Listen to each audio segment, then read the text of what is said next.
Hello, good evening. 7 വർഷം മുമ്പ് പിണറായി സർക്കാർ LDF വരും ശരിയാകുമെന്ന പരസ്യവാചകത്തിലാണ് അധികാരത്തിലെത്തിയത്. പെൻഷൻ കുടിശ്ശിക വരുത്തി ഉമ്മൻചാണ്ടി സർക്കാരിനെതിരെ ആഞ്ഞടിച്ചായിരുന്നു അന്ന് തെരഞ്ഞെടുപ്പ് പ്രചരണം. രണ്ടാം തവണ ഉറപ്പാണ് LDF എന്ന് പറയാൻ ധൈര്യം നൽകിയതും ക്ഷേമ പെൻഷനും പൊതുവിദ്യാഭ്യാസ ആരോഗ്യ മേഖലകളിലെ ഇടപെടലുകളുമായിരുന്നു. രണ്ടാം പിണറായി സർക്കാർ പക്ഷേ ഏറെ വ്യത്യസ്തമായിരുന്നു. കൃത്യമായ പെൻഷൻ മുടങ്ങി. 1 2 3 4 മാസം. പട്ടിണി മാറ്റാൻ മാവേലി സ്റ്റോറുകളിലെത്തിയ ജനം അവശ്യ സാധനങ്ങൾ കിട്ടാതെ ഒഴിഞ്ഞ സ്റ്റോറുകൾ കണ്ട് തിരിച്ചുപോയി. നിറച്ചൂട്ടിയ കുടുംബശ്രീ ഹോട്ടലുകൾക്ക് കിട്ടാനുള്ളത് 41 കോടി രൂപ. ഉച്ചഭക്ഷണത്തിന് സ്കൂളുകൾക്ക് ലഭിക്കാനുള്ളത് 200 കോടി. ഓണക്കിറ്റ് കുടിശ്ശിക വിതരണക്കാർക്ക് കൊടുക്കാനുള്ളത് 158 കോടി. കാരുണ്യ പദ്ധതിക്ക് ആശുപത്രിക്ക് മിനിമം കൊടുക്കേണ്ട കുടിശ്ശിക 300 കോടി.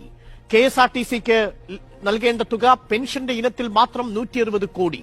ക്ഷേമ പെൻഷനുകൾക്ക് മാത്രം 4 മാസത്തെ കുടിശ്ശിക 3200 കോടി. കടം വന്ന് കഴുത്തോളം മുങ്ങിയ രണ്ടാം പിണറായി സർക്കാർ ഒടുവിൽ വില കൂട്ടില്ല എന്ന ആ ഉറപ്പും പൊളിച്ചു. മാവേലി സ്റ്റോറുകളിലെ സബ്സിഡിയുള്ള 13 ഇനം സാധനങ്ങൾക്ക് 7 വർഷങ്ങൾക്കു ശേഷം വില കൂട്ടാൻ ഇന്ന് ചേർന്ന LDF യോഗം തീരുമാനിച്ചു. പെൻഷൻ കുടിശ്ശികയ്ക്കൊപ്പം വിലക്കയറ്റവും പിണറായി സർക്കാരിന്റെ സമ്മാനം.